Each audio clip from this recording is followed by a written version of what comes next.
दोस्तों, हमने अभी कुछ दिन पहले अर्पिता खान और उसके पति आयुष शर्मा पर एक वीडियो बनाई थी, जिसमें हमने शुरुआत में ये भी बताया था कि अर्पिता कैसे सलीम खान को मिली और कैसे उन्होंने उसे पाला। अर्पिता का हिंदू नाम क्यों रखा गया, ये हमने उस वीडियो में नहीं बताया था। काफी लोगों को यही लगता है कि सलीम खान को एक हिंदू लड़की सड़क पर पड़ी मिली और उन्होंने उसका धर्म और नाम चेंज किए बिना उसकी असली पहचान के साथ उसको पाल पोस कर बड़ा किया, लेकिन ये एक फेक स्टोरी है।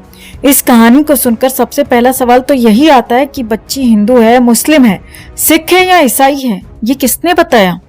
ये किस्सा है साल 1989 का। सलीम खान यानी सलमान खान के अब्बू और सलीम खान की पहली वाइफ सलमा खान सुबह सुबह वॉक पर जाया करते थे। उनके साथ उनके फैमिली फ्रेंड शरद जोशी भी थे। शरद जोशी एक वकील और गीतकार थे और सलीम खान के बहुत अच्छे दोस्त थे।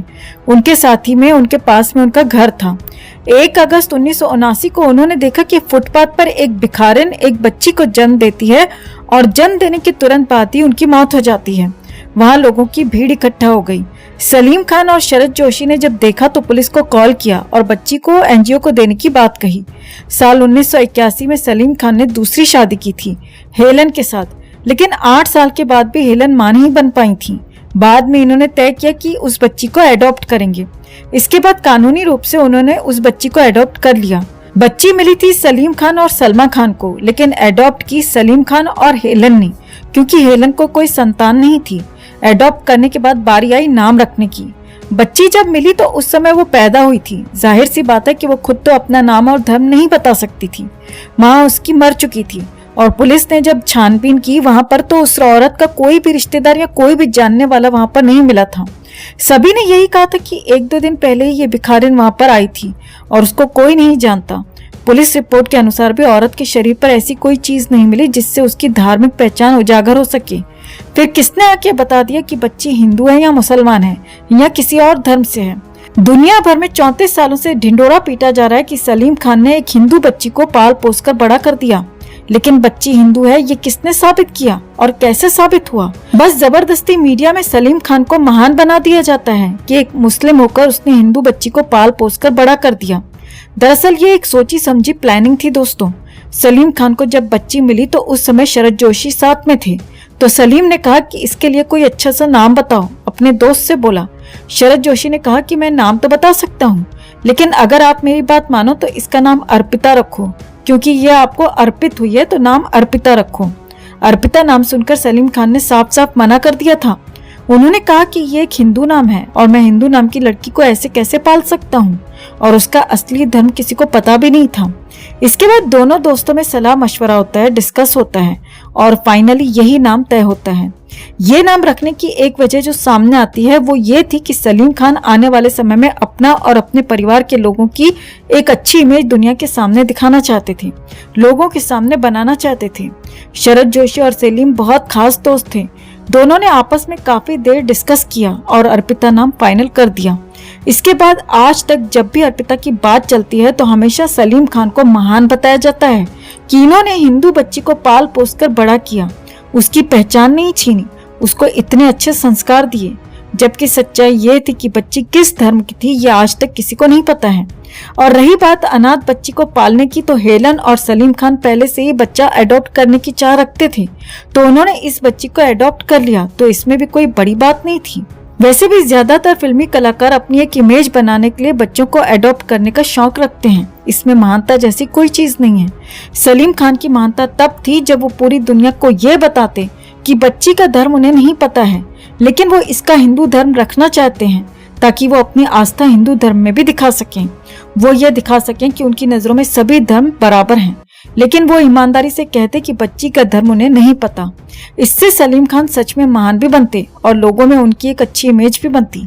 लेकिन उन्होंने मीडिया में सारा झूठ फैलाया कि उन्होंने एक मुस्लिम होकर हिंदू बच्ची को पाला, जबकि हिंदू और मुस्लिम का किसी को कोई भी पता चला ही नहीं था। दरअसल ये लोग हमेशा अपनी एक इमेज बना के रखते हैं, अपने पीआर के द्वारा, मीडिया के द्वारा। जितना पैसा ये अपनी अय्याशी पर खर्च करते हैं, जितना पैसा ये अपनी लाइफस्टाइल पर खर्च करते हैं, उससे कहीं ज्यादा पैसा अपनी इमेज को बनाने पर खर्च करते हैं। जितने भी बड़े नाम हैं बॉलीवुड में, आप किसी को भी सोच के देखो, किसी को भी आप नोटिस करो, सबकी अपनी एक अलग इमेज बनी हुई है। अक्षय कुमार, अमिताभ बच्चन, धर्मेंद्र, पुराना एक्टर हो या नया एक्टर हो, हर कलाकार किसी न किसी इमेज से बंधा हुआ है और इनकी एक खास पहचान ये है कि हर कलाकार किसी न किसी एनजीओ से जुड़ा हुआ है। हर तीसरे कलाकार का खुद का एनजीओ या ट्रस्ट बना हुआ है। हर तीसरा चौथा कलाकार बच्चों को अडॉप्ट करता है। समय समय पर चैरिटी की खबरें इस तरह दिखाई जाती हैं, इस तरह दिखाया जाता है जैसे इन्होंने दान देकर पूरे देश की गरीबी दूर कर दी हो। ये लोग जो भी काम करते हैं उसमें उनका एक उद्देश्य अपनी इमेज बनाना होता है ताकि ये उसका बहुत ज्यादा फायदा अपने करियर में उठा सकें और साथ में लोगों की नजरों में आदर्शवादी और हीरो बने रहें। अगर आप भी हमारी बातों से सहमत हैं तो कमेंट में से लेकर आप भी अपनी बात, अपनी राय जरूर रखें और वीडियो को ज्यादा से ज्यादा लाइक और शेयर कर अपना प्यार और सपोर्ट भी जरूर दिखाएं। तो सुशांत ने 4 साल पहले इस दुनिया को अलविदा कहा था, लेकिन फैंस आज भी उन्हें याद करने का कोई भी मौका नहीं छोड़ते। वो आज भी इंसाफ के लिए लड़ रहे हैं। इसी बीच अब मनोज बाजपेयी सुशांत को याद कर इमोशनल हो गए और ऐसा खुलासा कर दिया जिसे जानकर आपकी भी आंखें भर जाएंगी। उन्होंने बताया कि सुशांत ने जाने से 10 दिन पहले उनसे क्या बात कही थी, जिसे सुनकर वो भी भावुक हो गए थे। तो आखिर ऐसा क्या कहा था सुशांत ने मनोज से, कौन सी बात उन्हें कर रही थी परेशान, आपको दिखाते हैं, बताते हैं सब। आप भी इस खबर को ज्यादा से ज्यादा लाइक और शेयर कर अपना प्यार और सपोर्ट दिखाएं और कमेंट में इसे लेकर आप भी अपनी बात, अपनी राय जरूर रखें। चैनल के साथ जुड़कर चैनल को सब्सक्राइब कर हमारी आवाज बने। तो एक्टर मनोज बाजपेयी इन दिनों अपनी आने वाली फिल्म भैया जी को लेकर चर्चा में हैं। अभिनेता अपनी 100वीं फिल्म के प्रमोशन में व्यस्त हैं, जो 24 मई को सिनेमाघरों में रिलीज होगी। फिल्म प्रमोशन के दौरान मनोज ने दिवंगत अभिनेता सुशांत सिंह राजपूत को याद किया और खुलासा किया कि उन्होंने सुशांत के जाने से लगभग 10 दिन पहले उनसे बात की थी। मनोज बाजपेयी ने सुशांत सिंह राजपूत के लिए सबसे बड़ी समस्या के बारे में भी बताया। एक्टर ने कहा, सुशांत ब्लाइंड आर्टिकल से काफी परेशान थे, यानी ऐसे आर्टिकल्स जिनके पीछे कोई सच्चाई नहीं होती। वो बहुत अच्छे इंसान थे और जो भी अच्छा व्यक्ति होगा उसे ऐसे आर्टिकल से परेशानी होगी।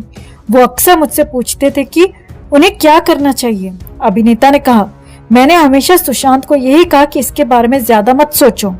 मनोज ने आगे ये बताया कि सुशांत के साथ उनकी आखिरी बातचीत ब्लाइंड आर्टिकल्स के बारे में ही हुई थी। उन्होंने मुझसे पूछा कि इन सबको कैसे इग्नोर करूं, कैसे हैंडल करूं। एक्टर ने कहा, ऐसे न्यूज से निपटने का मेरा तरीका बिल्कुल अलग है। जब भी ऐसे लेख छापने वाले लोग मुझसे मिलते थे तो मैं उनके दोस्तों से कहता था कि मनोज आकर उन्हें बुरी तरह मारेगा। इस पर वो खूब हंसते थे।